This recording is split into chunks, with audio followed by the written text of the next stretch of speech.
Är det verkligen fred vi vill ha? Hey allihopa! Hi everyone, I'm Narmina from Studying Sweden. In the previous video we talked about some facts and observations about the Swedish language. You can find the video somewhere here. And in today's video I'm gonna share some tips which helped me learn Swedish. And let's get started. In the previous video I mentioned that some sounds can be really difficult to pronounce because they don't exist in English. Maybe they don't exist in your native language either. In that case there are some techniques to learn how to pronounce them. For me, as I already said, E sound is really difficult to pronounce, but our teacher taught us a very interesting technique. I tried to use it to practice, master this sound, but of course it really takes time and practice, and I can show you how to do that. So basically you take a pen and put it between your nose and the lip, and then try to pronounce E. Sorry my teacher, but it's really difficult to practice, but maybe some of you find it practical and useful. Another very important tip is that you learn the definite forms of the word. So basically in Swedish, as I told you in the previous video, there are two articles, en or ett. To say, for example, a boy, you say en pojke. To say a house, you say ett hus. These are the indefinite forms. Indefinite forms, on the other hand, you take the article and put it at the end of the word. To say the boy, you say pojken. En pojke, a boy, and pojken, the boy. And the house will be huset instead of ett hus. The best way for me, and many other teachers also say that, but actually I heard from them after discovering the technique myself.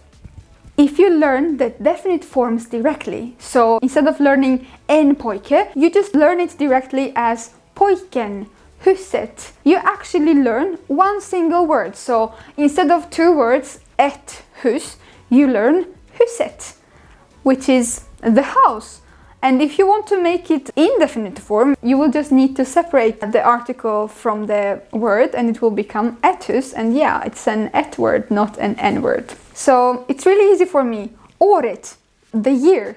Språket, the language. So instead of ett språk or ett år, I just learn the definite forms. Another tip is that I really like and find helpful when I find some association between the words. For example, if I need to learn computer in Swedish, which is dator, I try to think what that word dator is similar to.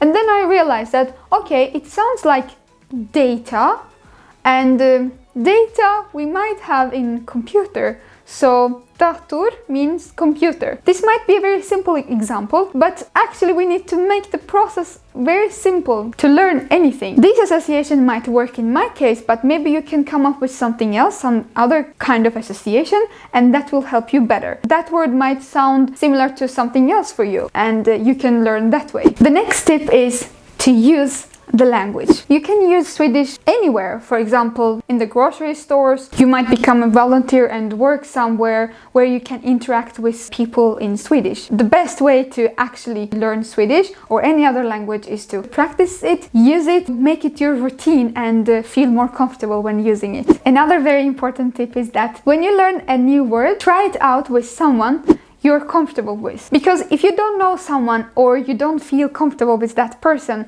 you might be self-conscious or not that confident when trying to use that word, especially for the first time.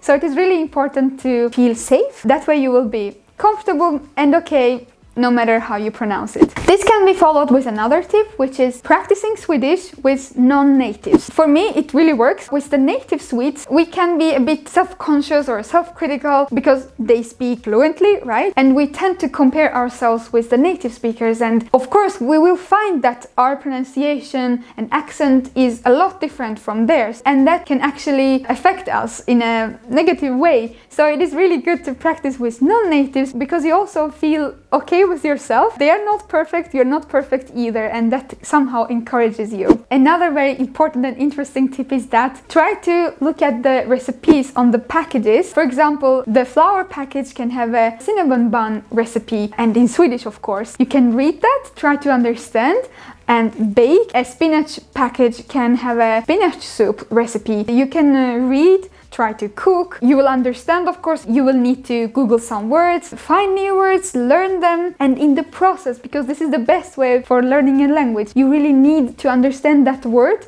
to cook or bake. Since you learned it because of some necessity and importance, you're gonna remember it as well. In this way, you're going to learn a new dish and Swedish. One more tip is that try to read everything everywhere. Not only your textbooks, which is provided in the course syllabus or which is mandatory to read. Try to read everything in the street, for example, or buy some recipe books, or you can read some short stories in Swedish, but in easier or adapted version of Swedish. In this way, you will actually absorb the language from everywhere. So not only from your textbooks, which can be actually boring, you can find an interesting topic for yourself and read something about that in Swedish. So the process will be also interesting and you will learn some vocabulary as well. One more tip, listen to beautiful Swedish songs. I really love them and most of them are really beautiful. Maybe it's just because I love Swedish. All of them sound really fascinating and beautiful for me. Är det verkligen fred vi vill ha? Okay, don't mind my voice, please. And finally, there are really useful resources to learn Swedish. My favorite one is podcasts. You can try Coffee Break Swedish. There is one student and one teacher. One of them teaches and the second one learns. But by listening to them, you also are involved in the process and you also feel like you're in the classroom and you're learning with them. So it is really useful, especially in the morning where I'm preparing my breakfast. I listen to that podcast and start my day with the beautiful Swedish language and some nice breakfast. Another one, and actually important one I would say, is Radio på lätt svenska. Radio in easy Swedish. They are actually speaking slowly and using very easy vocabulary so that you can listen to news and also practice Swedish in general. For YouTube channels, I recommend Svenska med Anastasia and also Fun Swedish. The last one has also an Instagram account as well, so you can check it out too. As for courses, you can definitely try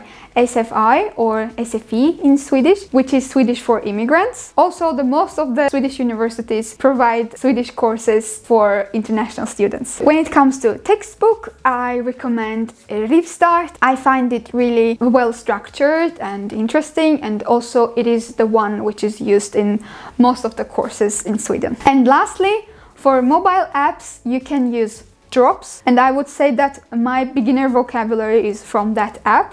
When I first arrived here last year, I was using it every day. It actually motivates you every day by giving certain challenges, so 5 minutes each day, which is really short and enough to learn at least 10 words. You really need to love Swedish and enjoy the learning process. I sometimes teach languages, and that's the first thing I tell my students. If you don't like doing something and you take it as something you need to do or you're forced to do, then you're going to learn something. But it's gonna be a torture for you. You really need to enjoy to learn even more and show your full potential when learning it. I really hope that you enjoyed watching this video because I love Swedish. If you have any requests or questions, feel free to write them in the comment section down below. We will see each other in the next video. Take care. Hejdå! Take care is ta hand om dig. Ta hand om dig. Ha det bra. Hejdå!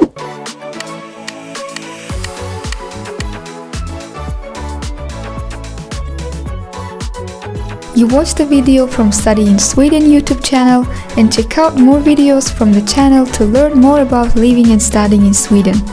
We will upload more videos, so make sure to turn on the bell button to be notified about a new video. Hejdå!